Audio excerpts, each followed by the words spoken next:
5, 4, 3, 2, 1. Hit it.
Uh-oh, I think I've been caught. Hello, I'm Michael.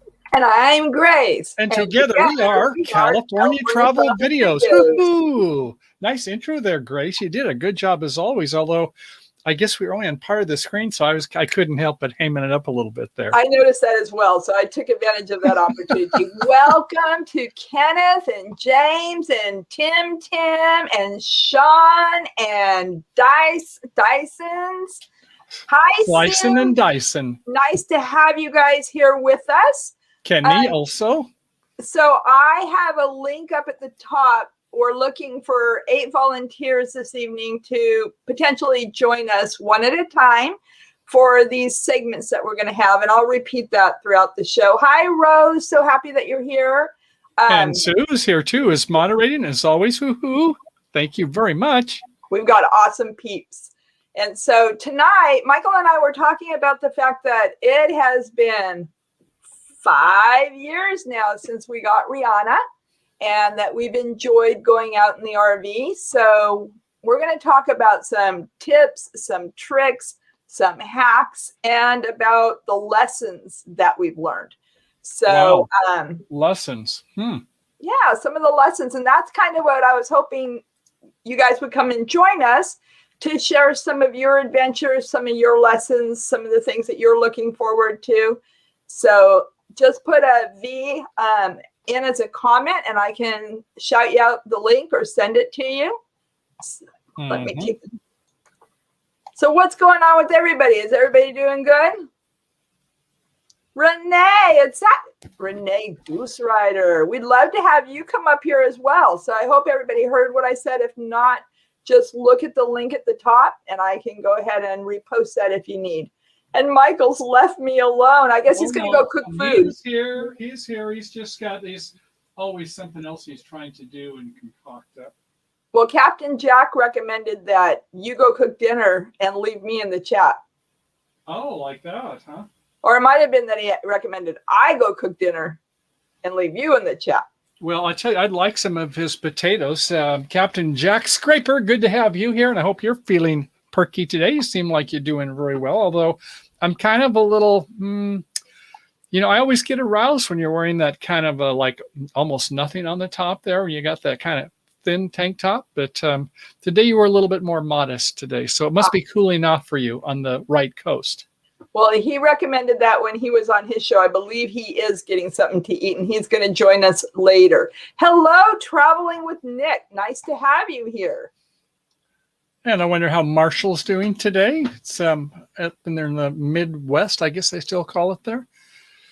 So, yeah, can't wait to hear about what's going on in his life. And Tim Power Bar is getting hungry, which reminds me when my daughter was young, my parents, my daughter's grandparents, they would give her an Amway food bar. And, it's so filling, you can only have one. And she'd eat it down and says, Grandpa, I'll have aren't they filling? So you know how that goes. Exactly. Yeah, so do we have any volunteers? Because we're going to go ahead and play that first segment. What are they supposed to do? Put a VVV for volunteer? Yeah, put up a V and I will shout you out and send you the link. In fact, let me go ahead and get that in my clipboard here. and I have little short segments that I can play that will introduce each one of our different sections and segments. Hi, Diane. Welcome. Marshall's going to have dinner, but he is listening. Okay. What about you, Renee? Are you available to come up and share a little with us this evening? Or Tim? I saw Tim's video today on how to get the photos and the files from his iPhone onto his computer. Oh, okay. That is a lot of stuff.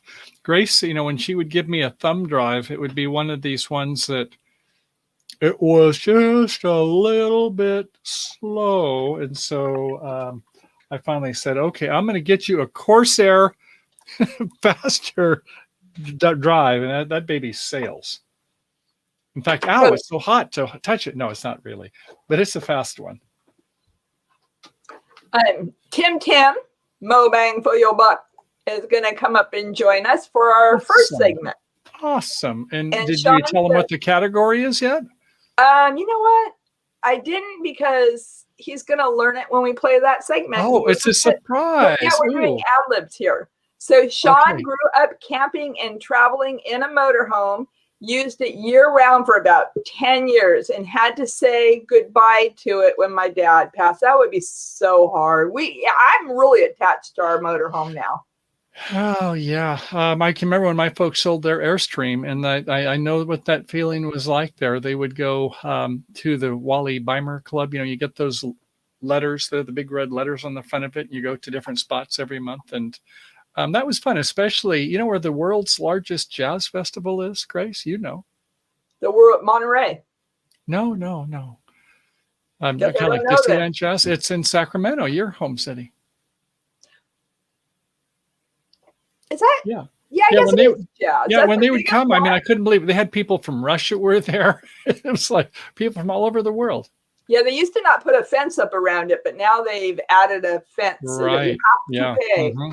So I'm going to go ahead. I think Tim's here. Tim, are you ready? Give us a thumbs up if you're ready to come aboard. He's kind of like got the camera going around a little bit. He says, wait a minute, I think. So he's kind of getting up to speed. So he's probably doing his makeup now. He's got the a big staff of people. He gets the lighting right. And, he's are you flossing your teeth or what are you doing there? No, not really. But I see some nice teeth there. He's smiling. So I think he is about ready. So why don't we go ahead and 5, 4, 3, 2, 1, bring him aboard. Boing. Welcome. Hey, Tim. Big virtual hug. Hi, Michael. Hi, Grace.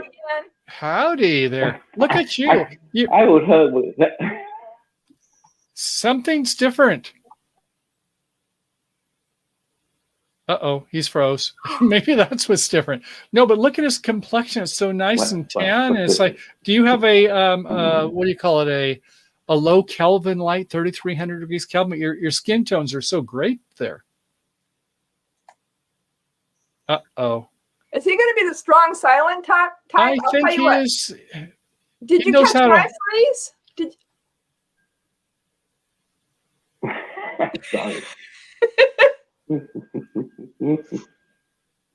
Oh, Michael, that's a nice freeze. Can you sing like that? Oh, look at that. You always hurt the ones you love.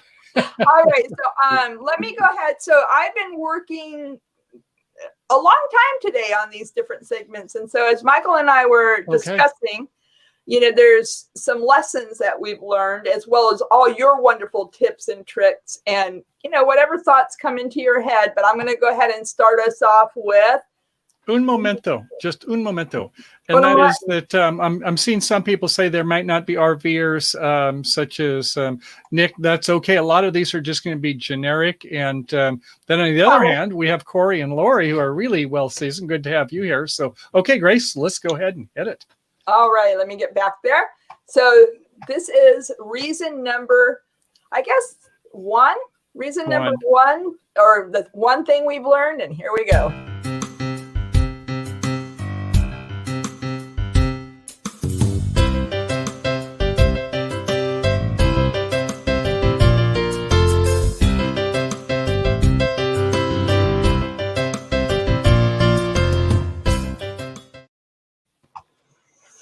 So that's our first thing we have learned is not to over plan every little detail of your trip. So do you have any thoughts on that, Tim? Well, you already know I don't plan. I just like jump in and go. A wing and a prayer. Because all I really need is food, a bed, and fuel, and of course money on the road. So that's all I really need. I don't need anything else. Think about that, honey. Fuel, for sure. Food, and at nighttime, a place to get some shut-eye. Wow, you got the top 3 basics, don't you? Definitely. You know, I think when we head out, you know, one of the things that we've kind of adopted or to as a saying is any way the wind blows. So we kind of have a like long-term destination plan, you know, or a semi route plan. Like we knew we were going to go to the East Coast and we were going to go by way of 80 and we were going to come back by way of 10. I wanted to see my family in upstate New York. So other than that, you know, we never had any reservations, not one time. Yeah. I think it has to do with what kind of rig you're driving to. So my rig, I can pretty much blend and stop it anywhere. For your RV, it might be a little bit different. You got to plan out. Mm-hmm. That is definitely a truism. The larger you are, probably some more planning needs to be done. But when you got a small vehicle, you just have to park it. And part of it, though, I think, as we'll talk about maybe more later, it's the paradox of choice. You know, when you go to a restaurant, you've got like 8 pages of menu. It's like, oh gosh, you know. Whereas if you only got 4 items on the menu, well, okay, it's pretty easy. And I think same when you have a lot of stuff.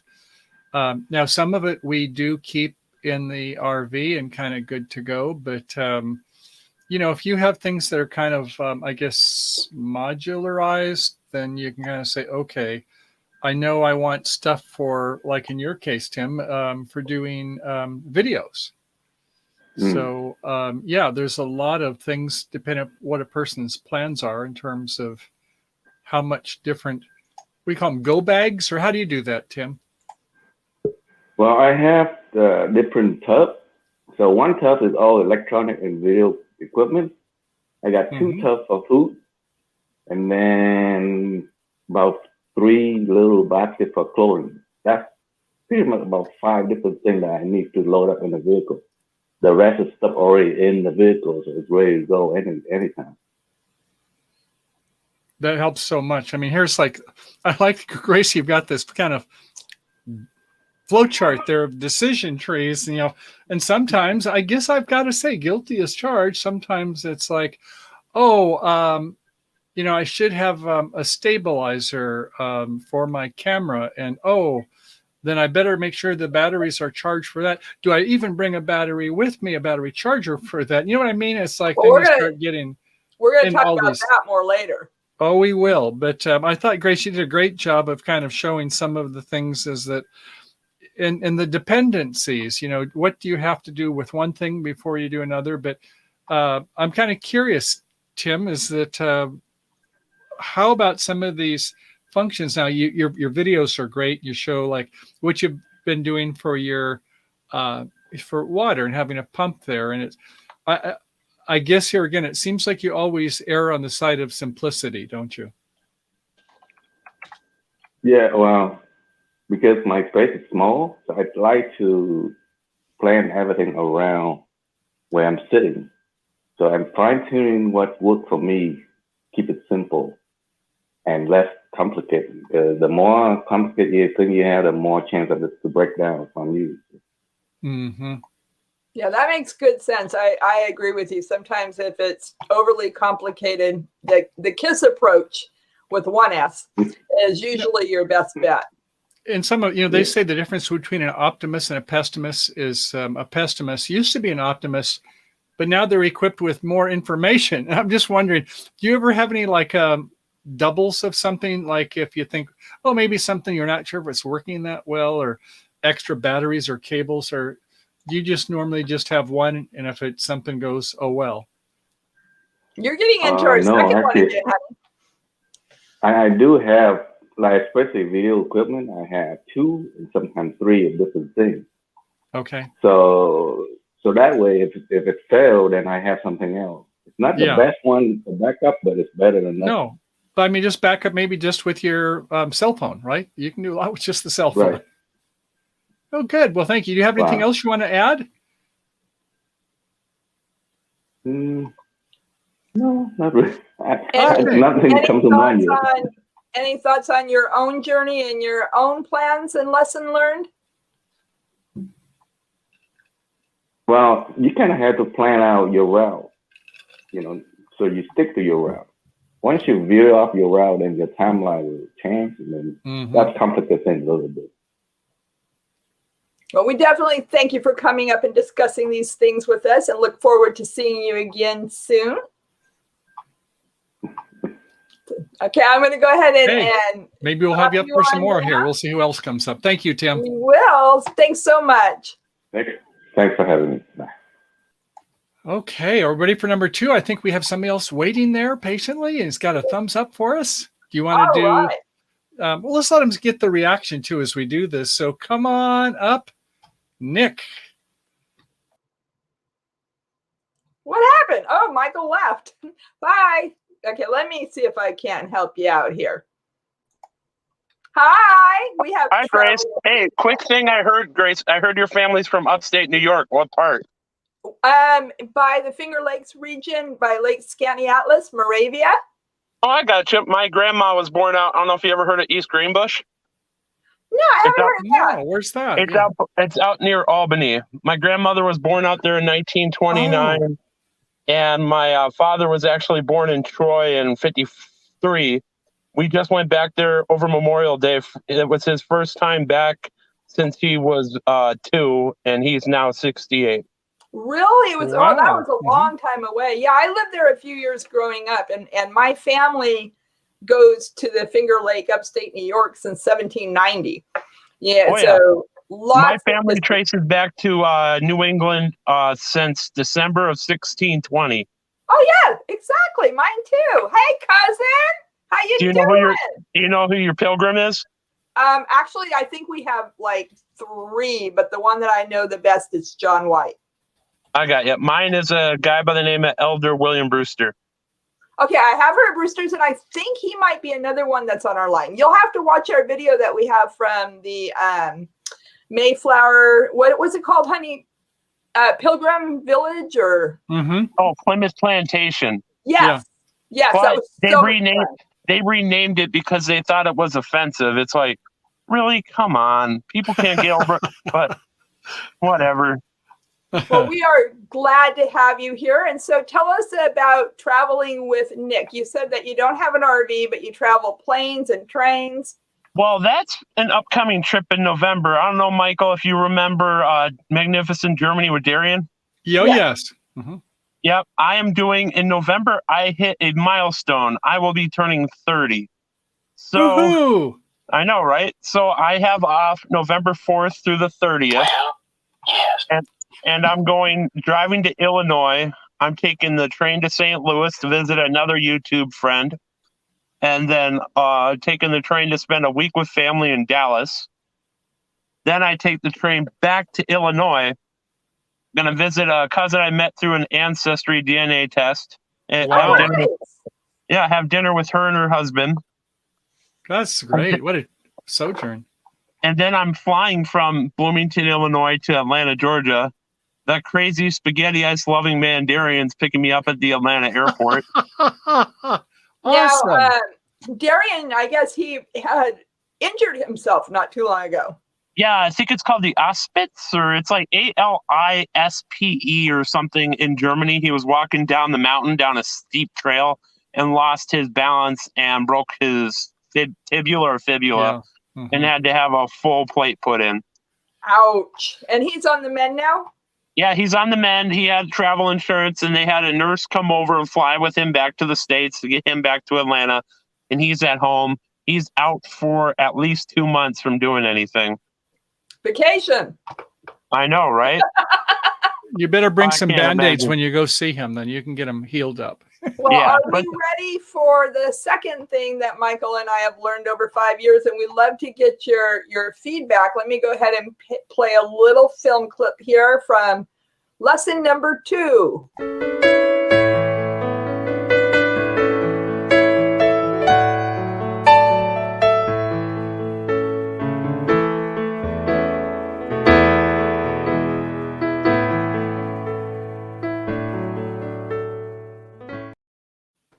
Exactly. I'll finish up quick in like 30 seconds here on what I'm doing in November. Spending my birthday week with Darian. Gonna do a live stream on my 30th birthday from somewhere. Fantastic. November is cold up here, so it's like a milestone birthday. I want to be warm. But then after that, flying back to Illinois, taking the train from Wisconsin through Chicago, through Kansas City, Albuquerque, Flagstaff to LA. Spending the night in LA, Thanksgiving Day, taking the train to Portland, Portland to Pasco, Washington, spending 24 hours with friends out there, and then taking the train back to Wisconsin. Man, Wow, what a memory. That'll be a lifetime memory, won't it, Grace? Yeah. Well, you are definitely making a plan. And it's kind of, in a way, it's like, our first lesson was not to make too many plans.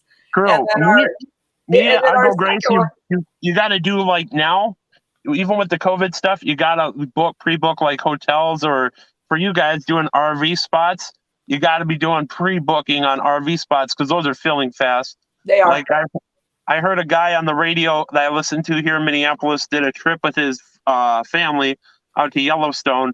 He was saying all the KOAs were full on the way out. Yeah. Mm-hmm. Yeah, it's like trying to slide in at the last minute. Yeah, And that's true. trying to get into the big parks. That is true. Yeah. But I think some of the things that we've learned is to look at some of the lesser places, like the national parks. They have the national forest as well. Oh yeah. BLM land. Yeah. So whereas I don't like to have our calendar so stringent and be on a complete, you got to do this. No, I get you. It's a tie between, looking with the COVID stuff, having so many people out with RVs and trying to keep to the, keep your plans open.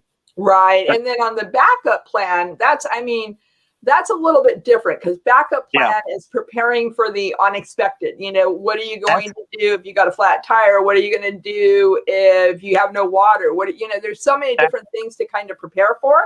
And the Boy Scout, Michael, he can tell you some things.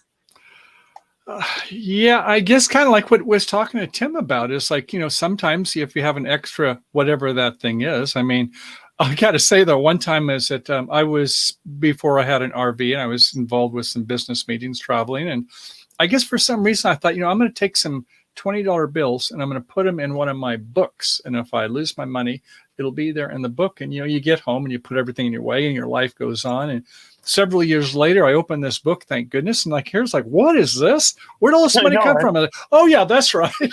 That's like what's funny is when I went to Europe in 2019, before I went through TSA, I put my debit card in my shoe. And then when I get into the Minneapolis airport, it's like, where the F word is my debit card? And it took me 10 minutes to remember, it's in my shoe. Now, or even on the travel abroad, what do you I have once. What do you do for a backup on your passport? I have a photocopy of the main page, and I have a picture of the main page on my phone. Wow, that is so cool. I think they're saying more to do it now on your phone than an actual copy.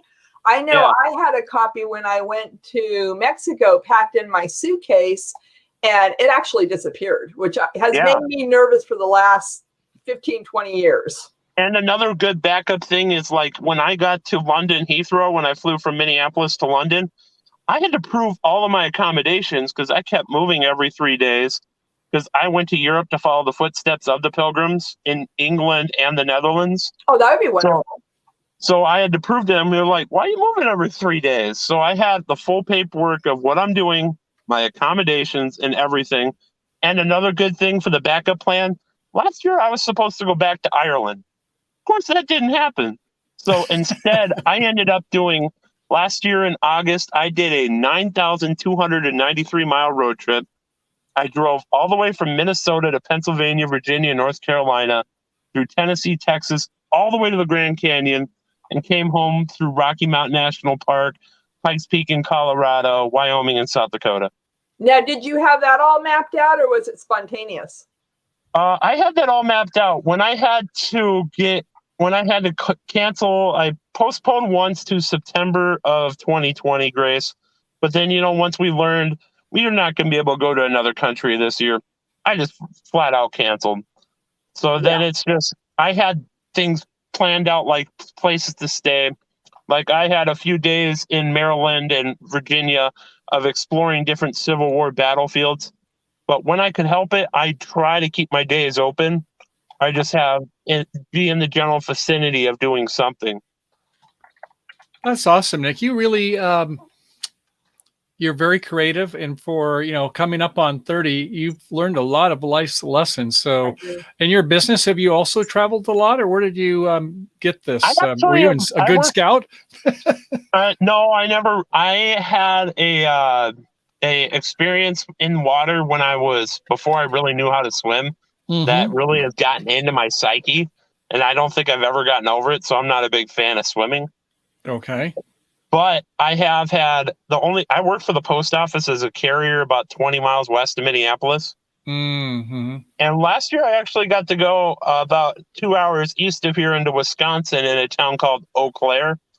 I got to work Christmas for the post office in another city, got extra money a day, got a hotel paid for. It's like, heck yeah. Yeah, fascinating. And I guess that even to qualify for doing postal service things is you have to have a lot of organizational skills. So good for you. Well, sounds like someday when you get to be an RVer or a camper or whatever, you'll be kind of good to go, won't you? I know, right? I've been to 48 states and I'm not even 30 yet. That is wonderful. I mean, really, congratulations, because I tell my grandkids all the time, one of the things we're doing with the documentation is always in hopes to inspire them as well. Absolutely. To travel. I think we learn so much about each other that way. It definitely, travel cures prejudice, right? Absolutely. That's like, I used to be a shy kid, and I took the last 10 years of just exploring the world, getting my mind in a better spot, and then doing this big trip in November, but then I'm pausing. I had to have quite a bit of dental work done next year, but whatever. Take a few years, just relax. I can carry 440 hours of time off. So I could skip a year or two and then go big in like 2023 or 2024. I would say you are well prepared. And so you've got a vision and some goals, and you're going to be clicking on all cylinders, that's for sure. And if you need to go to a fallback plan, it sounds like you're well prepared. So thanks for giving us your tips there. I really appreciate it. Definitely. In closing this segment up, what would you recommend as planning and having backup plans as a tip for people? I would say, especially with the last year we've had, try and always book stuff where it's cancelable or changeable. Avoid, like I found out the hard way with other people. I was in Fargo last weekend for just a weekend off. It's like, I'll go check out Fargo. I've never really been here. I saw people get their hotel reservations rejected by the hotel because they went through a third party because the hotel was sold out directly. Yes. So, do not book third party. Book directly with the hotel whenever possible. Well, great tip. Yeah. That's whenever you have intermediaries, you always have dependencies. And, if they say, well, we're sorry, but that doesn't really make it comfortable when you're in Fargo, especially, you're lucky. Right? I've been to some classes in Fargo, North Dakota, don't you know? And it was in the winter. But no, I would say you gotta, no matter what it is, try and book cancelable or changeable rates. Don't lock yourself in. And like I said, avoid third party on flights, hotels. Try and book direct as much as possiple. Good tips. Thank you so much. And I want everybody to know this is Traveling with Nick. So you want to give a plug up? Nick P. Nick P. So if you haven't checked out his channel yet, later on after the show, I will go ahead and include it in the links. But we definitely thank you for being here with us. Absolutely. Pleasure to meet you, Grace, and good to see you again, Michael. Good to see you there. Thank you. Have a good one. Bye-bye. Until Darian, we say hi as well. So we have somebody else ready to come up there, and give us a thumbs up if you're about ready. She's quite a lady. She is like, where would we start? I guess creativity. She is Miss Capital C, and maybe everything's uppercase for Miss Creative Person. Grace had a wonderful interview, but we kind of felt a little guilty because she should be doing the walkthrough in her wonderful SUV RV combo. So should we have her come aboard? Can you pop yourself up so that I don't feel like I have you want me to be popped by? Okay, I'm coming back. Alrighty. So yes, talk about tips and tricks and learning. We are going to bring up the one, the only Renea Dooserider. Drum roll, please. And I guess you want me to go hit the button. Oh, you did it. Thank you, Grace. Hey, Hello, Renea, welcome aboard. Hey, how's it going? It's going good. It's good to see you. We got to meet each other live and in person with our Oregon meetup, and that was a wonderful experience. Speaking of which, I think there is a van life with Gina that just jumped aboard there. Do you remember Gina? Speaking of which, Gina, are you going to be going on after us so I can make sure to do a shout out and put a link up? And if you'd like to join us, put a W or a VVV so we can have you on one of our segments and get some input from you. So where have you been these last month? We've missed you so much, Renea. Well, I fell and broke my collarbone in the same place I broke it when I was 28. And it never healed right the first time. I didn't know that. And so I have complications of healing it. Oh, no. And I've been stuck home after my 2 campouts so far this year. Oh, no. Oh. How are you doing now? It's finally getting a little better. So I'm going to go camping up by Beacon Rock in Washington. Oh, wonderful. That's nice to hear. Is your husband kind of helping you nurse you back to health? Yeah, he has been. That's good. That's so good to have support. All right, I'm going to go ahead and show our third lesson, and we're going to get some input from Renea. So here is lesson number 3.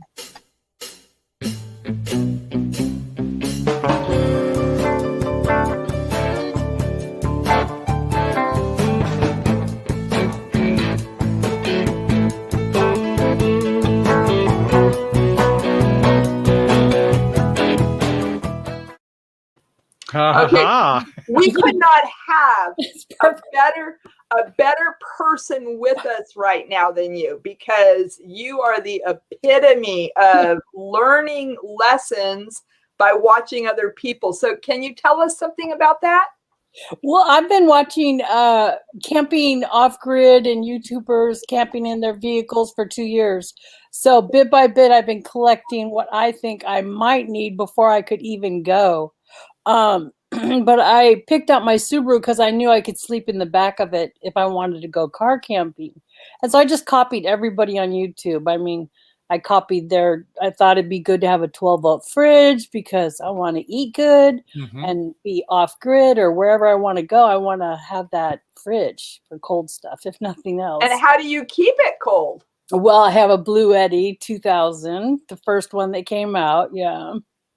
And tell us about your solar panels, portable. Yeah, and then I have 3 200-watt solar panels because the Blue Eddy needs a lot of voltage. Yeah, I mean, not one, but 2. I don't think I've seen anybody with 200-watt panels until I saw yours. And you have even a place where you can keep them where they fit in your SUV, don't you? Yeah, foldable 200-watt, 3 of them, because my Blue Eddy can go 700 watts at a time. Mm-hmm. Yeah, she had all the comforts of home. I don't think she missed anything. Privacy curtains, mattresses, sleeping changing bag, room, shower. changing room. Yeah, I copied all that. That's all copies from different people. Yeah. As you were saying that, it reminds me of, I guess about 3 weeks ago, I think it was Box Van D, when we interviewed her, and she was kind of talking about Bob Wells and how, watching him and other people, so that when she had her rig, she kind of had, a lot of ideas. And so I guess, this thing about not inventing the wheel or following the smart money or get the low hanging fruit, whatever you want to call it.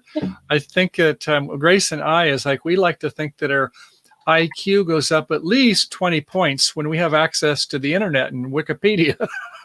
Oh, Right? 100%. I love Wiki. So nice. Yeah. Go ahead. So on the other hand, when we don't have access to the internet, and Grace and I have a discussion, don't we, darling? Sometimes it's like, oh, when we don't have internet access, doggone it, we want to, have instant gratification to get the answers. But usually we can get by without it, doing it the old-fashioned way. But somebody once said that Google is the prosthesis of the mind.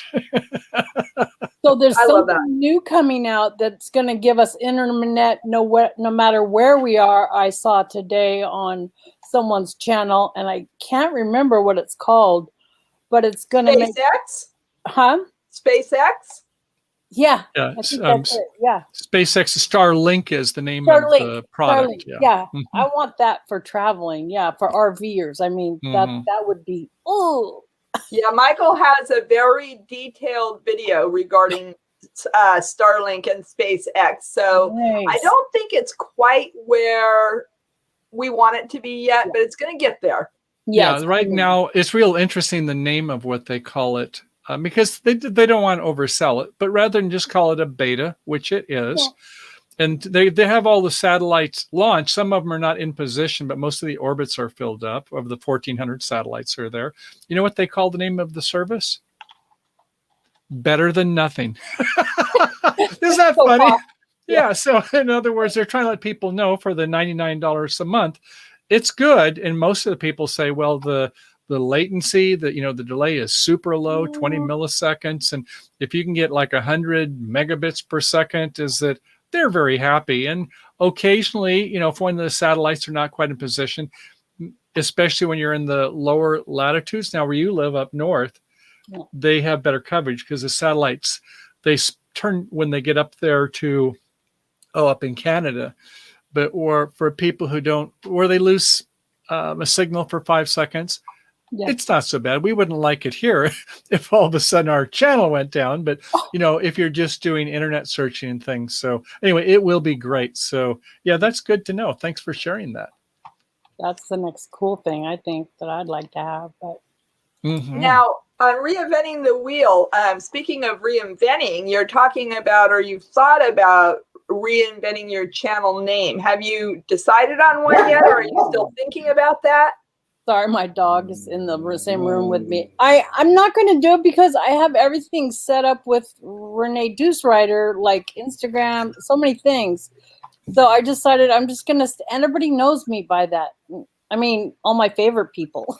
So is that a matter of if it's not broken, don't fix it? Yeah, it is. And it's hard to find something that goes straight across, and my email is that as well. So yeah. So what is next on your adventures? What are you planning on doing soon? Well, I definitely want to go to courtside. Oh, in January? Yeah, the summer is like wasted for me with this shoulder because I can't lift a lot of weight. Just did chores today for the first time. So just camping with my granddaughter around here and helping her have a good summer. Wonderful. Yeah. Well, So, it's a good point. She goes to the fallback plan. So, when you are given lemons, you start making your proverbial lemonade, don't you? And we can look forward to seeing her in courtside. We'll do another co-video together. And I'm looking forward to watch the meetups because I can't go to like Michigan or wherever far away. But you're right. We can live vicariously through other people who, whether they live stream it, which is great, or even if it's recorded videos, it's nice to see what our friends are doing in other places. Are you guys going to 2 other meetups this summer, or? It's still on a back burner right now. We're kind of contemplating, obviously, with gas prices. That's a big factor.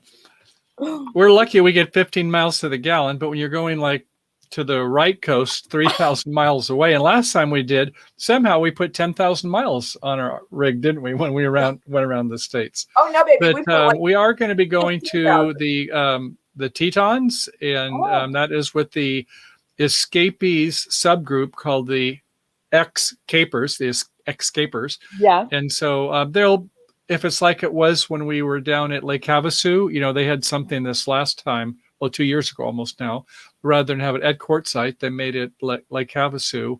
And I imagine they'll have the full enchilada again. So we'll have some videos of that. We'll be there for about 8 or 9 or maybe even 10 days. And so we're going to go up through your neck of the woods and then up to Washington. We've not been to the state of Washington in RV, and then the northern part of Idaho. They're up by Coeur d'Alene and to the Hiawatha Trail. Have you heard about that? No. Okay, well, That's going to be a blast. It's quite a trail, and we have our e-bikes, and we're going to go through this tunnel that's over a mile long, and hopefully there's some light in there, I think. Right, and then we have another toy that we haven't talked about yet. That's going to be coming up in our next video that we hope to get out in the next couple of days. So maybe we'll connect with you, and you can check that out with us soon. Yeah, and I'm gonna be watching to see if you come up to my area. Maybe I can catch up with y'all. That would be lovely. We would enjoy that very much. Nice. We're gonna we want to go to see the I guess the Columbia River would be one of our big highlights there. And so we're thinking we would go up near the ocean before we get up to the Columbia. Is that a good way for us to go? Yeah, that would be nice. Multnomah Falls is beautiful. Oh yeah, it's beautiful over there. And just Highway 14, which is where I go camping up that way. Oh, Highway 14, honey, you got that?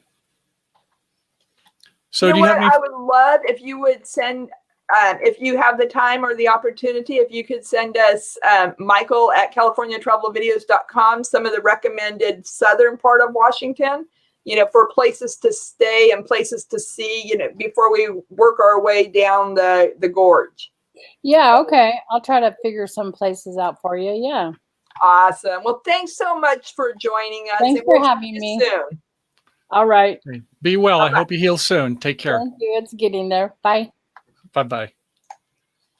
All righty. So do we have anybody else queued up, Grace? And so I'm kind of hoping that maybe she'd be able to join us for the next segment if she's available. So Gina, if you're there, let us know. And in the meantime, honey, are we ready to go on to the next segment?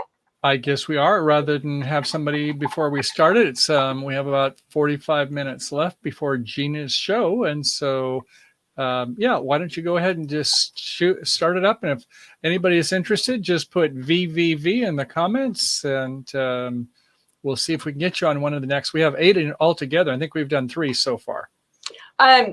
Can somebody put a link to Gina's channel, one of our moderators, please, so that we can all do a raid with her when we're done with our show? And she's setting up right now, so we understand how that goes. Oh, yeah, we totally understand. I was working up on these little videos right up to the last minute. So, all righty, without further ado, we are going to go ahead and go into number 4. Segment Open door number 4, Grace.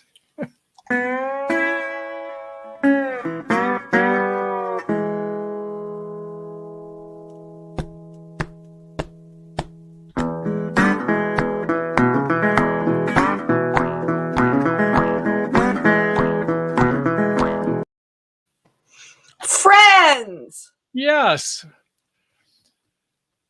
We all need friends, but remember the song that I sung when I was a Girl Scout leader, Grace? Oh, that's yours, honey. Go ahead. You own it. Okay. Make new friends, but keep the old. One is silver and the other is gold. Definitely true. And the thing about saying hello, I would say one of the lessons that we learned not too long ago is we were in the Valley of Fire for 3 days and 3 nights. And we made the mistake of not saying hello to our neighbors until that very last day, the last half hour, 45 minutes before they were packing up to leave. And I think we really missed out on that opportunity because they were 2 very nice women that live not too far away from us down in Central Valley by Bakersfield. Northern California.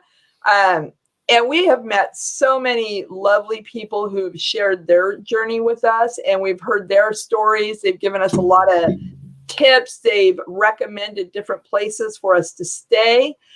Do you remember the one in Elko, Michael? Well, remember we remember a little bit different. I thought it was a bar next to the RV spot, but anyway, I remember this wonderful dinner, and we were talking to a nice gentleman there, and Grace was telling me. I remember her. She's saying, "Oh, these people that are miners, their jobs are kind of dangerous." And I thought, well, I don't think most of them, Grace. And this When all fellow we else met at the fails. bar, he was right. Always refer to rule number one, because he said, "Oh yes," he says, "I do dynamiting." I'm like, "Oh yeah, I guess Grace is right." But anyway, he told us about the Lamoille Canyon in the Ruby Mountains right next to Elko, Nevada. We thought we were just going to be breezing through, and what did we end up staying an extra 2 or 3 days?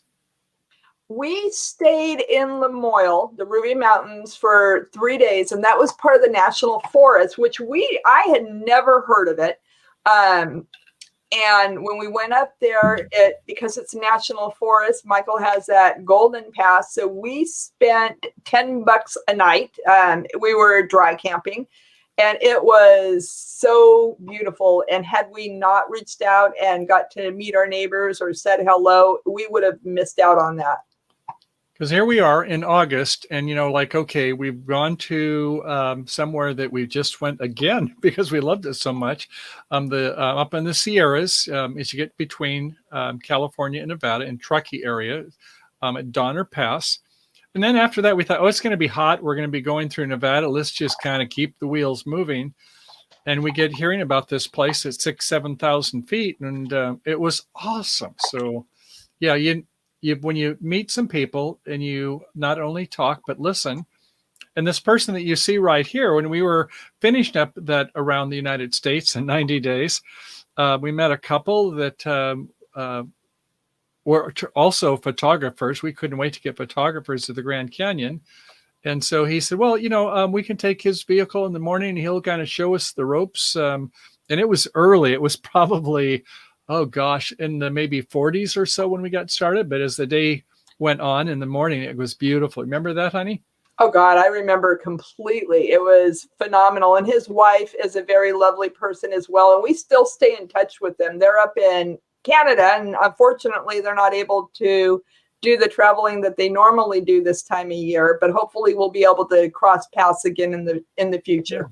Yeah. Up by Vancouver. And here's one where you can see that 200 of our closest friends in the escapees group, or escapers group, I should say. And so, a lot of these are people that are still working. Some of them have kids, and some of them, they just like to hardy party. But when we went there this last time, they give you a little check-in bag, and among the things is they give you some earplugs. In other words, they say, yeah, we may be up till like 10 or 11 at night, so it's not like, they won't run the generators, but they do have a good time. So we like to, and a lot of them are YouTubers too, so great people to have company with. Definitely. I'm looking forward to seeing them again. Another one would have been when we went to the desert bar. The desert bar for sure. Yeah, in fact, there's the RV and there's the desert, and we would have been there all by ourselves, lonely, but somebody had a Jeep next to us. No, I'm sorry, a VW thing. And we got a nice ride with the roll bars and everything, and went out to the desert bar, which was phenomenal. That was really a fun one. So what about you, Michael? Do you have any advice on friends? Well, I guess, we should be open-minded. I mean, sometimes we say, oh, are they of our ilk? If people are different, you can enjoy and appreciate something. And if they want to ask you, fine. But just to be friendly. And, sometimes we found that you get these wonderful tips. You assume that, oh, I'll always be able to go to YouTube, or I'll be able to go to Google, or I'll go to my maps or my favorite things. But we've had so many times where you just get making chitty chat, and, who knows which way the conversation will go. But it's oftentimes the things that you would never have expected are the nuggets you get to appreciate. And sometimes we've had people like when we were up at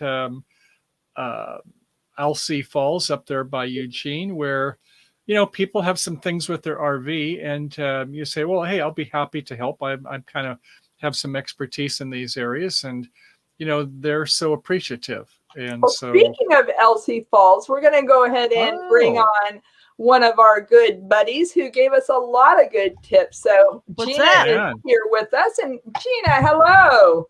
What's up? And she's going to be with us as well right after our show at 6 p.m. We're going to do a raid and go visit Gina. So what tips do you have for us? Well, I've been in and out the show. What tips you mean as far as saying hello to of life of your cats, person you meet? Oh, tips of pets, of traveling with cats. Best thing you can get is a Outback Jack kitty compound. Makes them happy. Oh, yeah, I saw that. That was a wonderful way for them to get some fresh air. And I'm going to go ahead and bring on Sean as well. She is here with us, and she's got some trips and tricks and stories from years gone by that they'd like to share. So what is some of your experiences, Sean? Uh-oh. She's froze for a moment. Let's John, all freeze together. Do the freeze dance. I'm sure you can see us. And so one of the things you might do if it turns out we can't get the video and the audio, if when you went in, if you say, I'm just going to turn off just the video. So in the StreamYard, if you wanted to go back and say, I'm just going to turn off my video because if where you're at, it just has only a little bit of bandwidth, then maybe we'll just enjoy your audio and just see the picture of you. So if you know how to do that, that's fine. But anyway, so Gina, yes. So should we go to the next topic there? If you have a minute, we can go. Let's start the next. Okay, let's go ahead and play our number 5 lesson that we learned.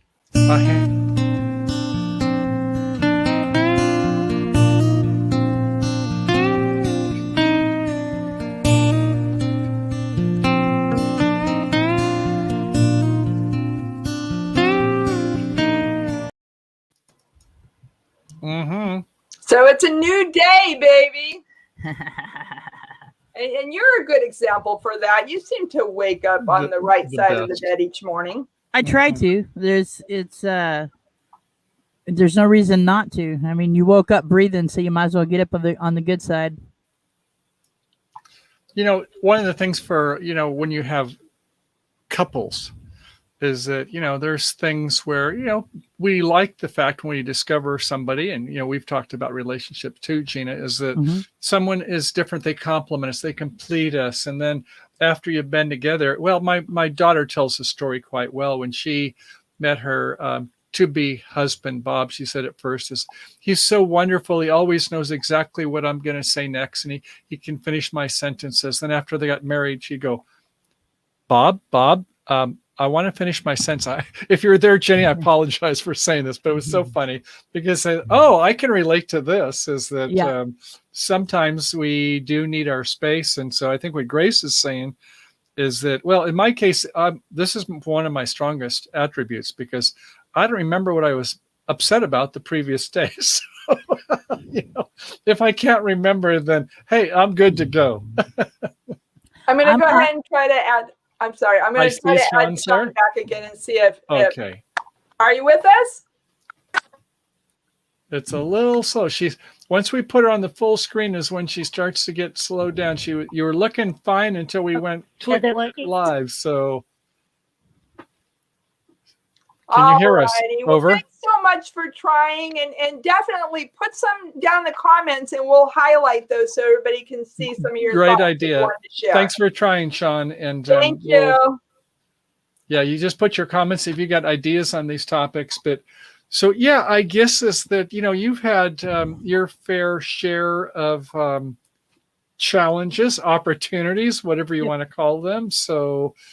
Sometimes it's, libations, having company. In fact, we were just talking, I don't know if this is the appropriate time. If not, we'll just sail right on. But we were just thinking about Teresa and Mike and haven't heard from them in a while. But we hope to see them down the road in a little bit, or at least catch them online. Yeah, they're doing good. I think they're trying to get ready to go into Canada. So That's what Yeah. Grace was hoping. Yes, Yeah. is that they're a great couple, and I know that you've had wonderful relationships with them. And so I They're guess I great would people. just say is that, some of this is that even when we have our best friends and we want to meet up, is that we've had sometimes, well, in fact, Grace wasn't able to go down a court site with me, but we kind of said, okay, we'll diversify. So, and she can live vicariously through us. But so I guess that, do you have any like interesting stories on this topic in terms of winging it? Winging, like, what do you? Okay, what's the question? Well, I mean, I guess more that, if something like you've had, let's say regarding your RV, where things get a little sour, well, like your axle, your brakes, that problem you had there. Oh yeah, I've had Yeah, it's just for me. My vehicle's older. I have a '73 vehicle, which it makes it better for me in a way because I'm kind of, I know a lot about cars, but I'm old enough now and not strong enough to do a lot of things. But like when my starter went out, I knew exactly what was wrong, and I actually put it in myself. But I knew what was going on with the brakes, and I have a local kid here. He's in his 20s, but he is so good with mechanics. He put all my calipers on for me. Only charged me $100. Wow. New calipers, and I mean, they work perfect. I had them done right before the trip, and yeah, it's just, for me, having an older vehicle was a lot smarter and cheaper in a way than, but I did have this checked out, quite a bit before I bought it, but it was what I could afford, and it worked out great for me. See, that's Just on that right note, back to our last topic of having good friends and people that we meet and people that we network with. We get to share our gifts, as Michael likes to say. Yep. Yeah. Right. This mic is from you guys, so thank you very much. You're most welcome. Yes. So, I was thinking though on this topic is that also you've had a fair amount of heat this year, especially in where you live in that part of Oregon. So, and we're not used to that kind of heat. No, 110 is not normal. But some people, they would freak out. They'd say, I've got to do something radical. But you seem like, okay, it's going to last maybe a couple of days, and do the best you can with the air conditioning, and Well, I have a little portable well, it's not little, it's like 10,000 BTU portable air conditioner, but I'm plugged in where I'm at.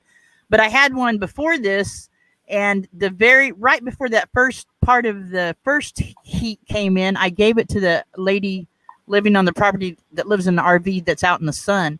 She has a little girl. So I gave her my air conditioner. And then all of a sudden it got hot before I could get this one here. And I'm like, are you kidding me? Well, you really needed the attitude that tomorrow was going to be another day when you were melting. You're like, oh, I can't take it anymore, but tomorrow will be a new day. Yeah, I think the hottest it was, I had 2 days of 101 without the air, but then the air conditioner shut up and it was fine. And even on the 110, it stayed cool in here, but I wanted to get out of the van, and so I borrowed a car and went to the river. I kept the van here in the shade where it's plugged in so the cats will stay cool, but I went to the river. That's great. And it's so nice you had your grandkids there and had some time off for good behavior, and so you've learned to enjoy every day of life, is the way I see it. You live in the now. Yep, you have to, because when you get faced with think health not so good, you better start living it. And all you out there that have good health, live now. Well, you're eating so well, doing what you can, and that's the best we can do with the tools we've got. So we admire you for that.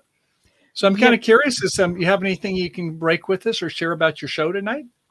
Yes, we have. I'm going to have Ladybug out on. It's going to be an up close and personal. It's not necessarily going to be about van life, but because she was on Ray's last week, but we're going to talk a little bit about all the places she's been, Brazil, the Dominican Republic, all that kind of stuff, and just get to know her a little more personal. And she's a super nice lady with an infectious smile.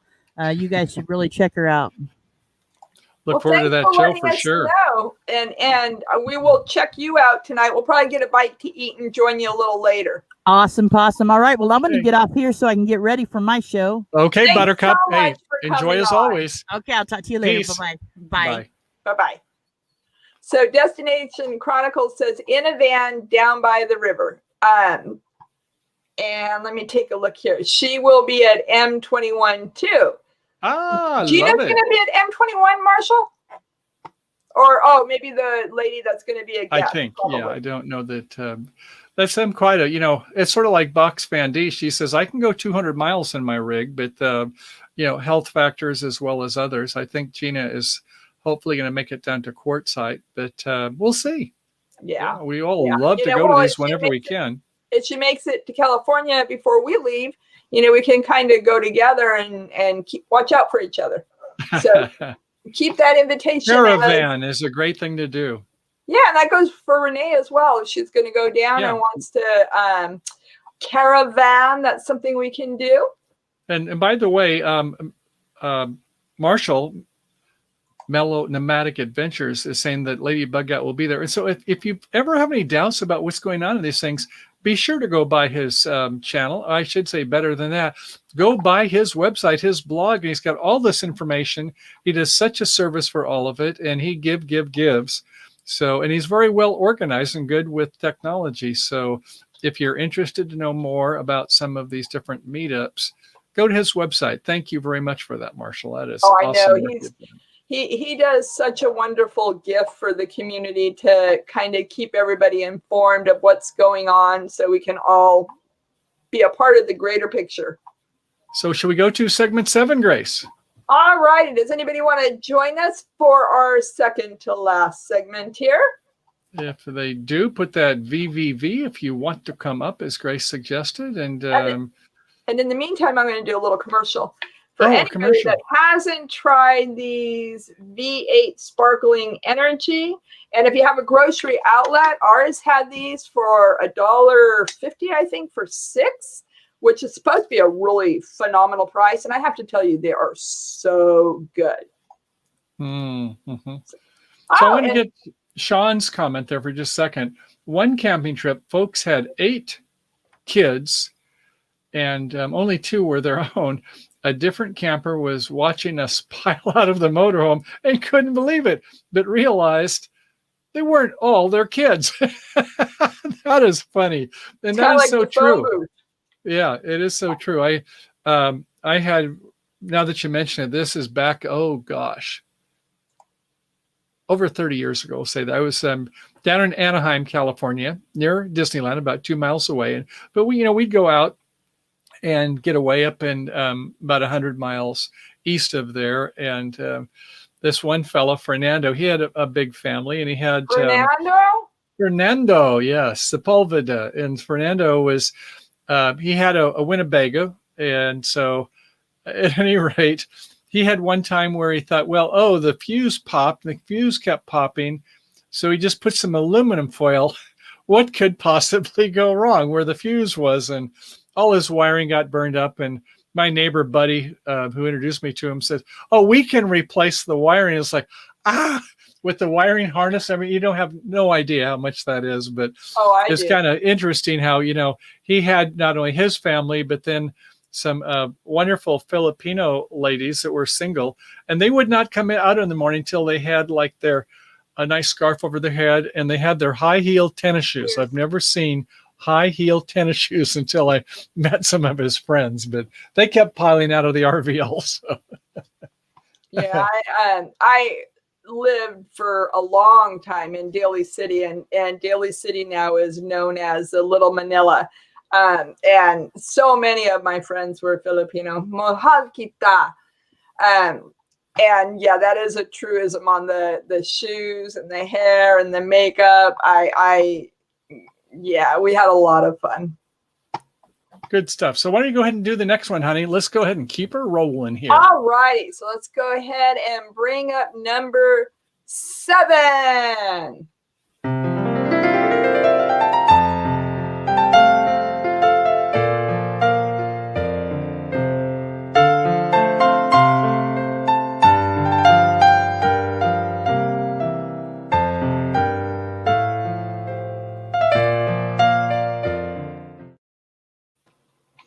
That was a good one, Grace. I give my beautiful bride credit for coming up with some of these ideas, and I thought, I knew there was a reason I married her, or that she accepted me, is what I should say. So that was a great one, honey. Thank you for sharing that. Thank you. And so, as I said, Michael and I have been discussing 5 years in RV and some of the main lessons that just kind of jump up. And yeah, the boondocking is something now that we have our solar in is a lot more easy to do, a lot easier to do now. And just being self-reliant and not having to get stressed out if there isn't a reservation available for us to stay, because we can pretty much, we're 24 foot. If we have to, we can go into a parking lot, but we can just find a piece of dirt somewhere and you know, boondocking is just the best. Yeah. Well, on that note is that, so Tim, you know, he has certainly epitomized, I guess, how you don't have to have a lot of extra stuff to kind of just wing it. And so MoBang for your buck. So he minimalizes. And so Grace, you know, I'm going to try to be like you, Tim, more like you, because I got a lot of stuff. And so, you know, trying to right size or downsize or whatever. But so I think Tim really shows a good example. And Marshall's another one. The people with, you know, not a big rig. And so, yeah, the things you can do, like Renee also with, you know, having a car that you optimize all of the space, you can get out there and be off grid and do quite nicely.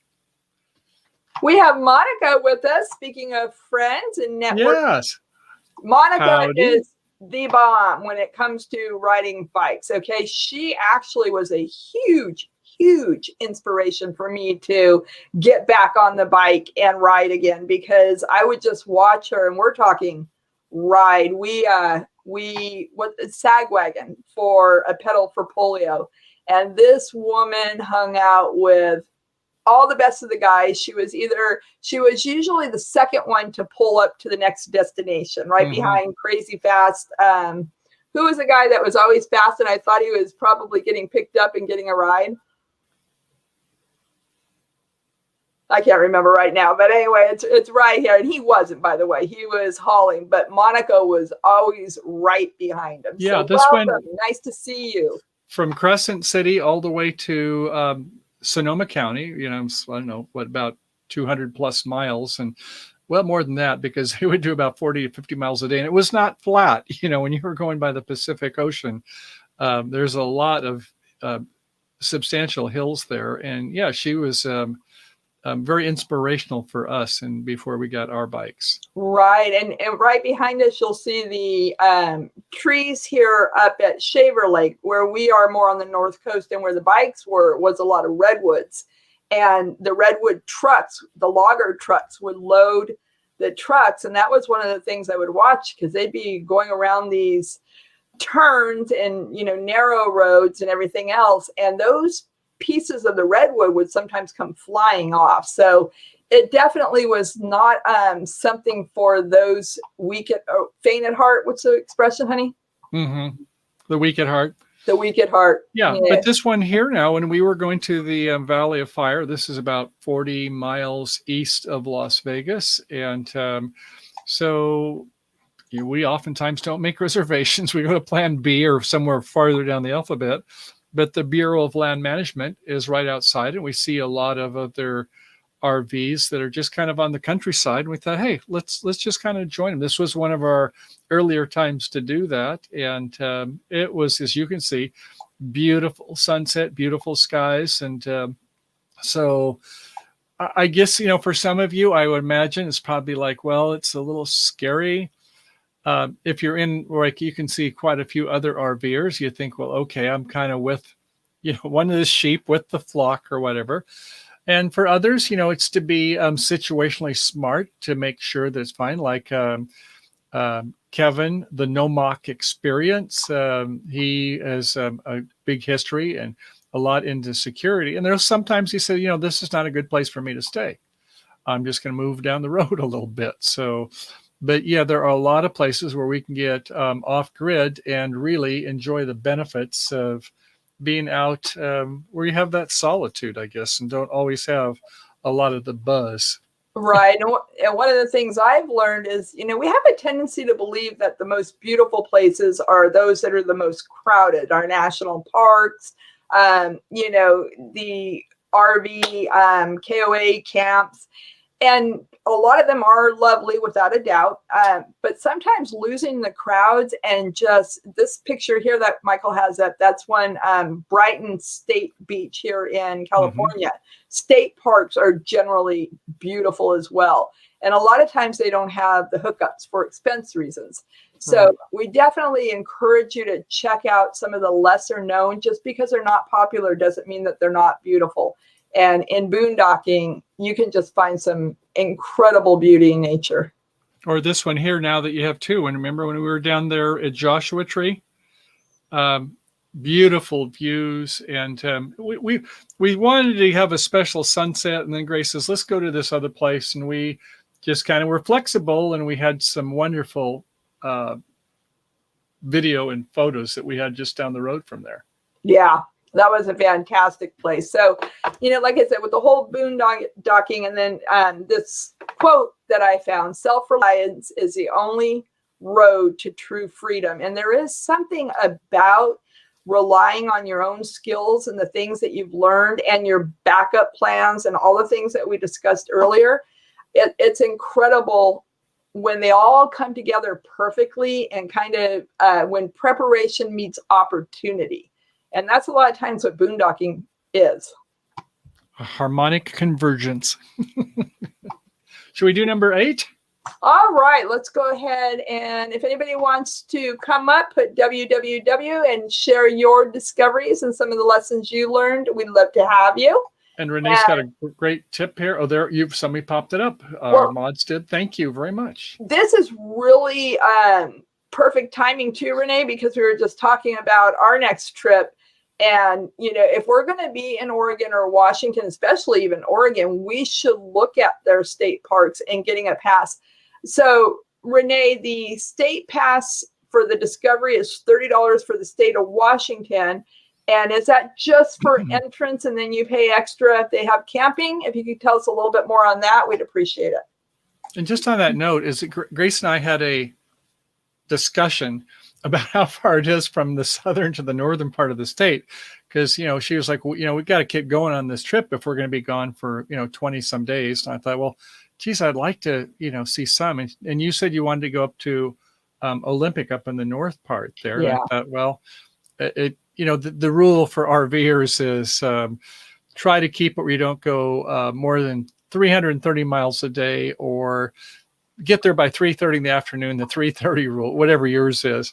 But I thought, yeah, I would think it would be if we, we're in the Columbia River area and went up, I would think we should be able to do it in a day and then hopefully have a day or two up in the north part where you want to go, Grace. Because otherwise, we could go to Spokane and just start cutting across for Idaho. So if you've got some tips on us in that regard, we'd love to hear your thoughts. Definitely. You can either email us, as well if you want a sticker, Michael at CaliforniaTravelVideos.com. Send your address. We'd be happy to send you our new logo stickers and any tips that you have for Oregon and Washington. We've got a couple more quickies coming up here. So let's get to, I said that the last one was number 7, but it was really 6. So here is 7. Oh, okay.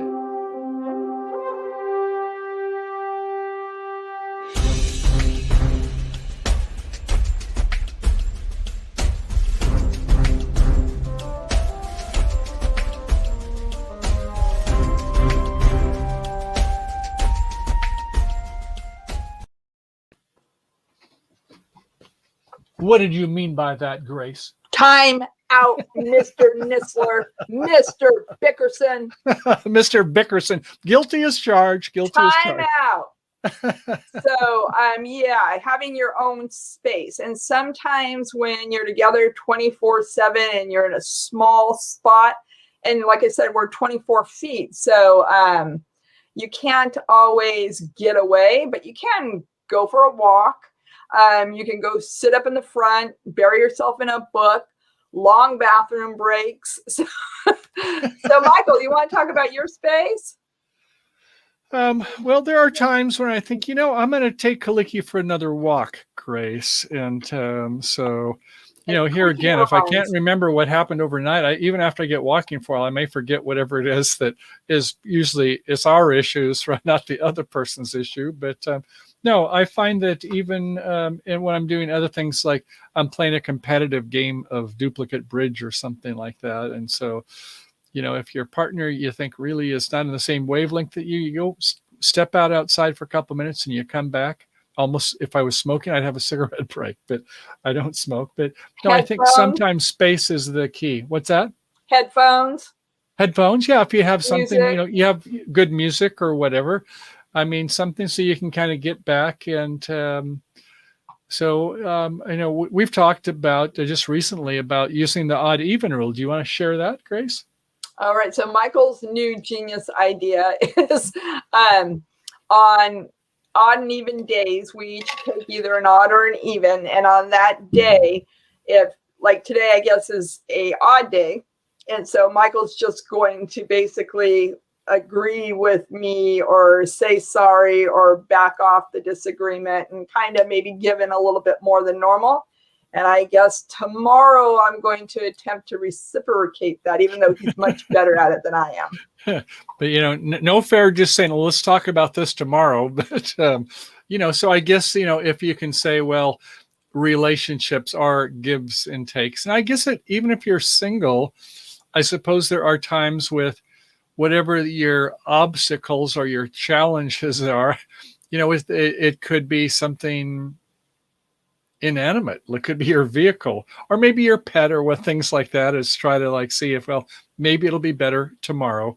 But whatever that thing is I guess I'm just saying is that we want to challenge ourselves. And if you've got ideas on things that you use for tools, one of the things I think in counseling classes I've heard, I don't know this first-hand experience, but I've read books, is that, let the other person just talk. And as long as they're talking about themselves and not about you, it's just be receptive to being a good listener. And sometimes. And maybe don't always try to fix everything. Because sometimes the people just want to speak. They don't want a solution. They don't want input. They just want to vent.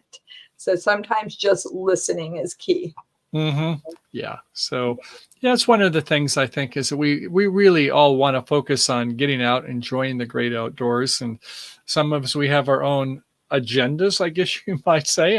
And sometimes if we can say, okay, this is your day, Grace, we'll go ahead and do that. And then you hope that tomorrow is that there'll be some reciprocity and that, it's going to be a win-win. And as long as you feel like, you're given that 51%, the other person hopefully gives 51% or more too. We'll see how that goes. Stay tuned. So now here's the part that's funny though, is, sometimes you want that time alone. And so you go out for a walk. And a perfect example was when we were in the Valley of Fire, I went out for a walk at night and I wasn't out very long and I was, and I looked up at the sky and there were all these stars and it was so beautiful. And all I could think of was, oh, I've got to go show Michael. I got to go tell him to come and see this. And it's like, well, wait a minute. We're supposed to be on timeout. So I shared it with him the next night. Yes, you did. Okay. Should we try the next one, honey? Yeah, we have just a couple of minutes left. Yeah, here, it's 5:50. Gina. So before we do, we're going to lighten things up with our last lesson that we've learned, lesson number 8.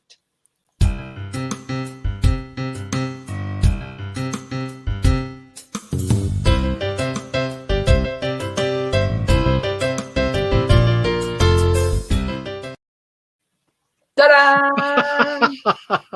We should have started with that one, but if we finished with it, that is so cool. Did you freeze? No, I don't think I did. No, I'm still, You're frozen. Or are you just in shock? I don't see anybody. So yeah, I don't know what happened to me. So why don't you go ahead and continue going on with me? I don't know what I've not now you're all blacked out. Well, maybe I'm on timeout from number 7 there. So I'm going to go ahead and Why don't you leave the studio and come back in? Oh, now I don't even have audio. Okay, well, it looks like my better half has frozen. Lo and behold, I didn't even know he's back. I didn't even plan it that way. Oh, Tim, you need some TP? So I do. I need a lot of TP. Can you? But no, when we were out on the walk today, we were coming up with what would we talk about, and I thought, yeah, something as trivial as like, I understand that disposable toilet paper, and even in your RV, we have that single ply so that, it doesn't get, the sewer kind of hung up. And even something is like just the gauge, you don't want it to be where the gauge that shows how fill your black water tank is. You don't want it to be messed up. So I get that. But when you go to a state park and they have this, I don't even think it's single ply, but I'd swear they put wax on it so that it doesn't really absorb. So, sometimes. Darling. I know, but if it's a vaulted toilet, I'm thinking I'll bring my own toilet paper. Thank you very much. But the point is that sometimes if there's something you find that makes it a little bit better, I mean, Grace and I, if we're going to have some libations, it doesn't need to be the high-end wine or something like that. But what are some of your thoughts on this, darling? Well, if you could pop up the picture there, the last one that I showed. Okay, I will be bringing that up in just a minute. Because I just saw that today and I thought, boy, talk about a tip and a trick. And Michael and I collect all these containers. And no, the one thereafter, honey. Okay. We're always saving the containers our nuts come in or coffee or trying to repurpose. Yeah. Mm-hmm. And this is just genius. You're taking a Folgers, plastic tub that your coffee comes in, just adding a string to it and putting a roll of toilet paper in there. And what's so great about that is if you are in a public bathroom, you don't want to really like drop your roll of toilet paper or that little string you can hang it on the back of a door and kind of keep it dry, keep it from getting ruined. So that is the tip of the week, right? That was pretty genius, whoever came up with that one, I will say. In fact, Grace, when she has, it's the same type, I don't know, Folgers, but I notice when you get through with them, I go put the recycling out. There's some of these things, we like give like, say our Costco nuts, the tubs, we save those and can give them to the schools or things for, the kids' projects or whatever. But yeah, reuse. We're kind of following you there, Tim. More bang for your buck is so, yeah, that is kind of cool to have some of these ideas, I think. Oh, okay. So Renee says she has a toilet paper video only channel. LOL. How to keep it dry. So is that on your channel, Renee? Because we'll have to definitely check that out. That's a good one to know. Yeah, it's a great way to repurpose. And I think repurposing is another wonderful tip because obviously our earth is so polluted, especially when it comes to plastics. So one of the things that we like to do as well is when we get a lot of the containers, usually about 30 or so, we like to donate them to school so that they have them for arts and crafts. Mm-hmm. So we've got about 3 or 4 minutes. If anybody has a topic they would like to bring up in terms of RVing, travel, getting along, whatever the topics are. If you have some tips and tricks you would like to share, we'd love to hear your thoughts. We never got into a lot of topics like, say, cellular. Boy, well, that could go on for hours. But, if you have things that you want to share, ideas and things, we'd love to have your thoughts. Yeah, that's a can of worms in itself. Well, I thought Renee had a good thing. Someday Elon Musk's Starlink will hopefully provide us some deals. Here we got one from Linda. I even take my little bag in any public restroom. It has TP, wet wipes, hand sanitizer. I use the older CD holder. Oh, nobody knows it's TP. Yeah, they think you're spinning some CDs there. And they thought, oh, gosh, Linda's going to be in there for a while. No, but you won't. It's like, yeah, that's clever. Yes, and I love baby wipes. When you're on the road and you're traveling, I always get the scent-free or sensitive skins, and the baby wipes are perfect for, what do you say, honey? The nooks and crannies, we'll say. Nooks and crannies, that's right. PTA. So Marshall says, do you all use a portable power station in the RV? The answer is, no. We use 2 of them. In fact, we have the EcoFlow Deltas, 1,000 watts. And, I thought one would probably be enough, but then I got thinking, well, what if and this is an interesting topic, is because you want to be, when it's warm, you want to be in the shade, but you'd really like to be in the sun to get the solar charge. So we do have an inverter that's connected right to our car battery, the RV battery. And so when we run the alternator, like we did just on our last trip, Grace, the EcoFlow Delta, we did kind of get them both kind of down more than we thought. So I thought, well, let's just go ahead and run the RV engine, and we'll kind of charge up the batteries right from the engine. And obviously, if you're on the road, it's kind of free there. But, if you run it for half an hour or so, you can get a lot of power back in, whereas the solar takes longer to get that same wattage. So, yes, we do have 2 of them, and we made good use of them at Tahoe Downer, didn't we, Grace? And probably actually even more than 2, but that will be a whole episode in itself one time. And so MoBang Tim says, what is the longest you can go without having an internet connection? Ooh, Grace, what is the longest you can go? 2 seconds. Jonesing. I even have a candy bar Wi-Fi. No, when we were in Alice Falls, we were there for 3 days. We didn't have any internet. So I would say a year ago, a day or 2 probably would have been maximum that I would be jonesing trying to find internet connection. But the more I'm enjoying boondocking, the more I'm enjoying being lost in the wilderness, the easier it is to kind of just stay away from all the chaos. So I could probably go, and when you say internet, that's also connection to your loved ones, because it's also your phone. So I would say probably a week for me. Yeah. So if we were in Alaska, and we will be in Alaska someday, we'll probably want to get some videos out regularly up there. So one of the answers is know where you are likely not to have it. If you go to Campendium or these sites where it shows is whether they're likely to have it with, your favorite carrier or not. And then, so on the way going there in a town, before we go out to the boonies, is try to get, that last kind of hurrah. Or in like in Elsie Falls, we had an interview with, Corey and Lori, that's right, with the Northwoods RV Adventures. And so we just went, about 20 miles down the road and had our live stream, and then kind of came back again. All right, we're going to be rating Gina here in about 1 minute, but you want to go ahead and look at Marshall's question right here and finish us off with that thought? Sure. My Grand Caravan will charge the Jackery when I drive.